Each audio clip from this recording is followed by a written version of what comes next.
আসসালামু আলাইকুম ওয়া রাহমাতুল্লাহি ওয়া বারাকাতুহু। প্রিয় দিনী ভাই ও বোনেরা, কেমন আছেন সবাই?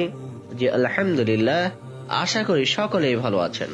স্বামী অনেক ব্যস্ত মানুষ, প্রচুর কাজ, ভাত খাওয়ার সময়টুকু যেন সে পায় না। বাসায় এলে ওই কিতাব ঘরে আলমারির সামনে পড়ে থাকতে হয়। কত যে পড়া তার, ব্যক্তিগত গবেষণা, পড়াশোনা, আবার আগামীকালের দরস প্রদানের জন্য।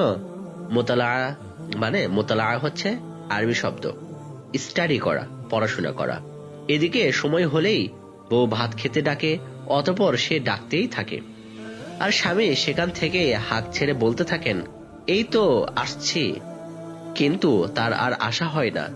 শেষমেশ বউ বিরক্ত হয়ে প্লেটে করে খাবার নিয়ে এসে স্বামীর পাশে বসে কটমট করে তাকিয়ে থাকে কিছুক্ষণ। তার যেন ওদিকে কোনো ভ্রুক্ষেপেই নেই।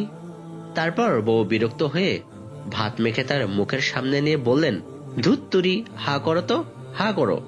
সেও কিতাবের দিকে আর চোখে রেখেই মুখ ঘুরিয়ে হা করেন। তারপর গপাগপ খেতে থাকেন কিছুক্ষণ। কখন যে প্লেট খালি হলো বুঝতেই পারলেন না। বউ খালি প্লেট নিয়ে উঠে যাওয়ার সময় খপ করে তার আঁচলটা টেনে ফসফস করে মুখটা মুছে আবার পাঠে মন দেন।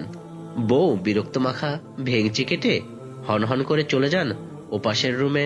আর যেতে যেতে বলে যান, এরকম করে আর খেতে ডাকতে পারবো না সব সময়। আর না আমি খাইয়ে দিচ্ছি। কিন্তু কোথায় সেই হুমকি ধামকি, আর কোথায় তার চোখরাঙ্গানি? পরের বার ঠিকই আবার ডাকেন, বারবার ডাকেন, না আসলে খাইয়ে দিয়ে যান। আগের হুমকি ধামকির কথা আর মনে থাকে না। মনে থাকলেও সেরকম কিছু করতে ইচ্ছা করে না।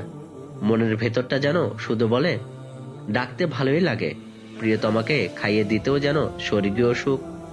প্রেমময়ীরা কি অনেকটা এমনই হয়? জীবন সঙ্গীকে ভালোবাসা ছাড়া থাকতে পারে না, প্রিয়তমাকে ভালোবাসা ছাড়া অন্য কিছু ভাবতেই পারে না। এরকম সুন্দর প্রিয়তমা সংসার হয়ে উঠুক আমাদের সবার জীবনে। আসসালামু আলাইকুম ওয়া রাহমাতুল্লাহি ওয়া বারাকাতুহু।